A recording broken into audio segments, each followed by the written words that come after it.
আলম, ভাই। ভাবতেছি সামনে কুরবানি আইছে। হুম। একটা কুরবানি তো দেওয়ার দরকার, তুই কি কস? তো টাকা পাবি কই? টাকা নাই তাই বলে কি কুরবানি দেবো না? কুরবানি দিমু, কুরবানি দিতেই হইব।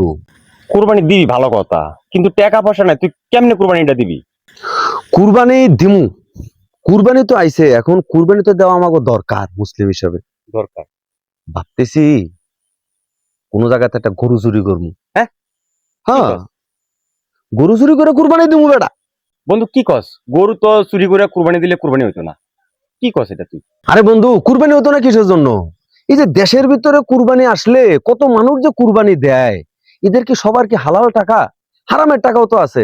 কেউ মনে কর টেবিলে তল দিয়ে টাকা নেয়, কেউ ঘুষ খেয়ে টাকা নেয়, কেউ মানুষের মাথায় বাড়ি দিয়ে টাকা নেয়, কত ধরনের ইঙ্গিকে টাকা নেয়। কিন্তু আমি তো সামান্য চুরি করে টাকা মানে তোর গরু লমু, গরু লিয়ে তারপরে তোর কুরবানি দিমু, এতে কোনো সমস্যা নাই, এটা কুরবানি হয়ে যাবো গা।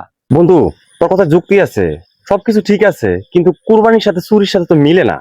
আরে বন্ধু যাই ক, কুরবানি দেওয়ার কাম কুরবানি দিমু, চুরি করে দিয়ে আর ডাকাতি করে দি, কুরবানি দিমু, মানুষের মুখে বস্তু দিমু, সমাজে আমার নাম থাকবো, একটা মান সম্মান আছে না? চুরি করে দিছি না কি করে দিছি এটাকে মানুষে জানবো, চল যাই গরু চুরি করে তারপরে বন্ধু, এটা তো জায়েজ হইতো না, হারাম পুরা। মানুষে হারাম করলে কি তুইও হারাম করবি? আরে বেটা বাদ দাস না, প্রয়োজনে মানুষেরা খাওয়াইলাম না, নিজেরা খামো আর কি। মনে কর গরু মানে গরু লই নিয়ে গরু জব হইতে গোস্ত ফ্রিজে রাখবো, আর আমরা নিজেরা নিজেরা খামো আর কি। তারপর একটু ভাই চিন্তা করে দেখ। ওরে তুই হালাল হারাম নিয়ে আসছিস, চল যাই তো, যেমন হোক কুরবানি দিই।